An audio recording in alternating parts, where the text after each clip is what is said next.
Անվտանգության աշխատակիցներով շրջապատված Ստեփան Ասատրյանն ու Արամայիս Թախմազյանը հեռանում են դատարանի շենքից։ Կարգալույց քահանաները անարձագանք են թողնում լրագրողների հարցերը։ Դատական նիստի ընթացքում չկարողացավ այդպեսել թեմի առաջնորդին նայել, խփիկ այդ զգում։ Առնվազն 4 ամիս կարգալույց քահանաները չեն հանդիպել իրենց թեմի առաջնորդ Մկրտիչ եպիսկոպոս Պրոշյանին ու թեմի դիվանապետ Տեր Գարեգինին։ Նրանք անցած տարվա հոկտեմբերից կալանավորված են։ Այսօր առաջին դատական նիստին նստած են դեմ առ դեմ Սրբազանն ու դիվանապետը մեղադրյալների աթոռին, Արամայիս Թախմազյանն ու Ստեփան Ասատրյանը տուժողների։ Լրագրողների դիմելաձևը դուր չի գալիս Հովանավանքի կարգալույց քահանային։ Չնայած աշխարհիկ մարդու հագուկապով է դատարան ներկայացել, ուզում է իրեն տերարամ ասեն։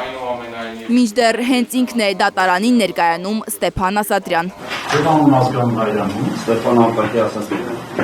Ստեփան Ասատրյանի հայտարարության հիման վրա են գործ հարուցել Մկրտիչ Սրբազանի ու Արագածոտնի թեմի դիվանապետի դեմ։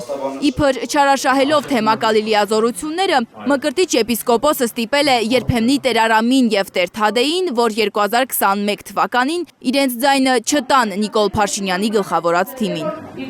Իբրև թե այդ գործում էլ Սրբազանին օգնել է Տեր Գարեգինը։ Մեղադրողը պահանջում է, որ Մկրտիչ Սրբազանի կալանքը երկարաձգվի 3 ամսով, իբր ազատության մեջ նա նորից կարող է խոչընդոտել Ստեփան Ասատրյանի և Արամայիս Թախմազյանի ընտրական իրավունքը։ Կարելի է փաստել, որ թեև միայն հանցագործության ծանրության աշճանը չի կարող հիմնավորել ազատությունից զրկելու անհրաժեշտությունը, սակայն մեղադրյալի վերագրվող հանցավոր արարքի բնույթ ու վտանգավորության աշճան ունեն էական նշանակություն նրա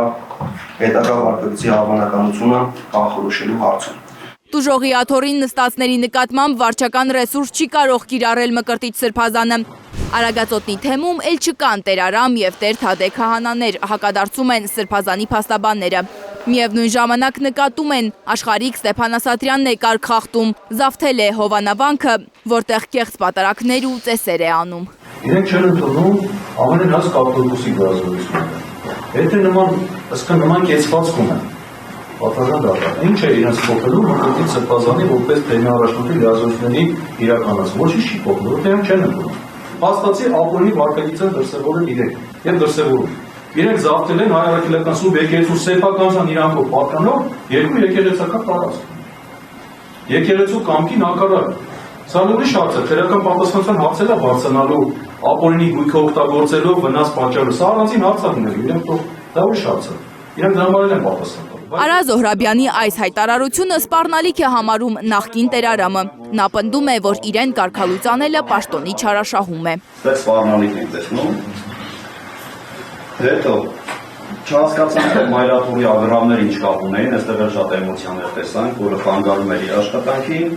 Չնայած Սրբազանի կալանքը 3 ամսով երկարացնելու դատախազի միջնորդությանը, դատարանը որոշում է ևս 1 ամսով կալանավայրում պահել եպիսկոպոսին։ Միևնույն ժամանակ վերացվում են բոլոր սահմանափակումները։ 1 ամսով է երկարաձգվում նաև Արագածոտնի թեմի դիվանապետ Տեր Գարեգինի տնային կալանքը։ Նրան նաև թույլատրում են պատարակների մասնակցել։ Հաջորդ դատական նիստը նշանակվել է փետրվարի 20-ին։ Լանա Համբարձումյան, Հայկ Ավանեսյան, Աշոտ Մնոյան և Հարություն Մաթևոսյան, Հայլուր։ Հայաստանում և աշխարհում տեղի ունեցող իրադարձությունների մասին առաջինն իմանալու համար բաժանորդագրվեք մեր ալիքին, սեղմեք զանգակը, որ բաց չթողնեք ամենահրատապը, ամենակարևորն ու հետաքրքիրը։